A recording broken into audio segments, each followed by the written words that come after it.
bakunzi ba twige muzika hamwe na Success the winner, nongeye kwasuhuza kandi ari nako mbaye ikaze muri gahunda twige muzika, aho tugiye kwiga uburyo twubaka beat ya Afropop dukoresheje FL Studio nk'imwe muri digital audio workstation ikoreshwa mu kuba umuntu yacura beat muri musical production. Reka twihute dutangire.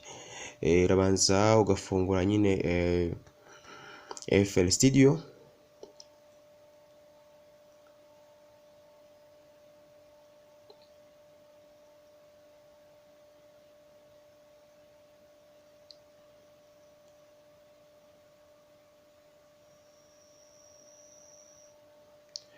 okay, ikaba yamaze gufunguka. Tujya tujya kuri channel rack idufasha kuba twakubaka beat cyangwa se pattern ya beat. Hanyuma tugiye kubanza dore ku cyo twita down beat cyangwa se kick ya Afropop.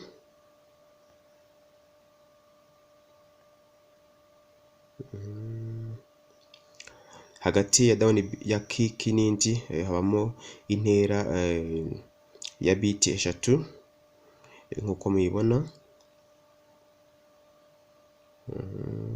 Hanyuma kuri up beat harimo intera kabiri gatatu,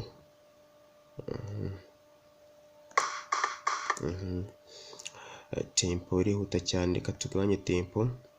Hanyuma tempo ya Afropop ni hagati ya 95 bpm kugeza ku 135, ariko reka twe dukoreshe 100.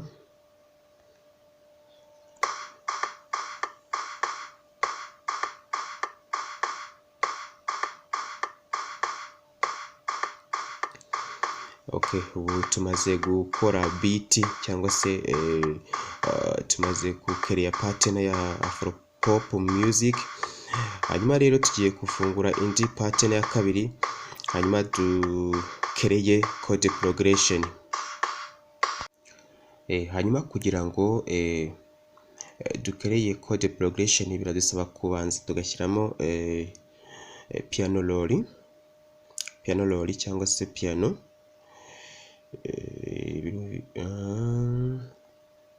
Sorry gato. Okay, turaza hano dushyiremo FL keys. Okay, hanyuma twongereho indi pattern. Okay,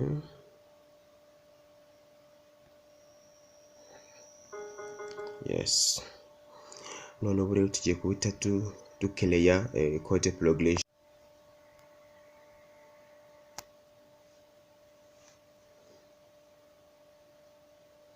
Okay, code progression niyo tugiye kuba twakereya. Turakoresha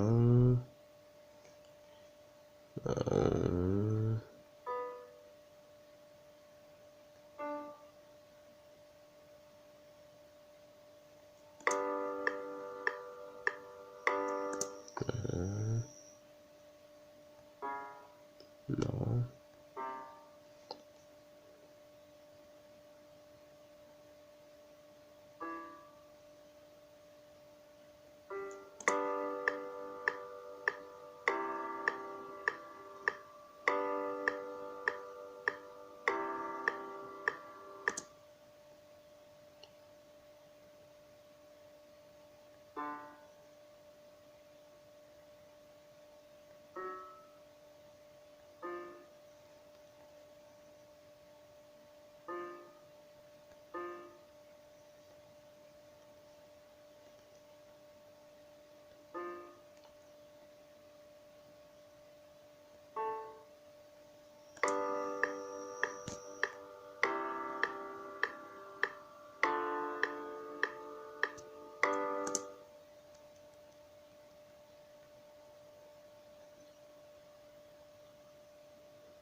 Okay, chord progression yacu dufite G major, C major, D minor and G major. Key ni G major key, ubwo niyo turimo turakoresha. Okay,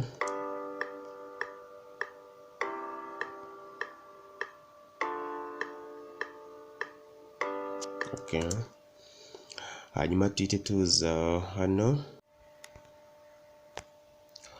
Okay, hanyuma ubu twamaze gukora Afropop yacu ndetse twanashyizemo chord progression. Okay,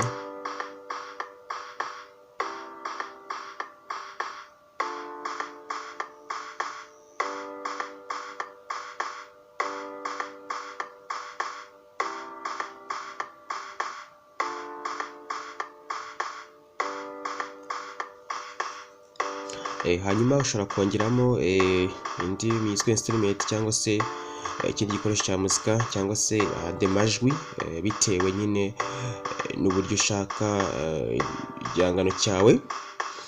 Ndabashimiye kuba mwakurikiye, mukore subscribe ndetse mukoresha na comment kugira ngo muzakomeze kubona n'andi masomo atandukanye. Success Dore nzagenda bagezaho byinshi cyane, kandi n'uwakenera kuma bundi bufasha cyangwa se indi nyunganizi nta kibazo rwose.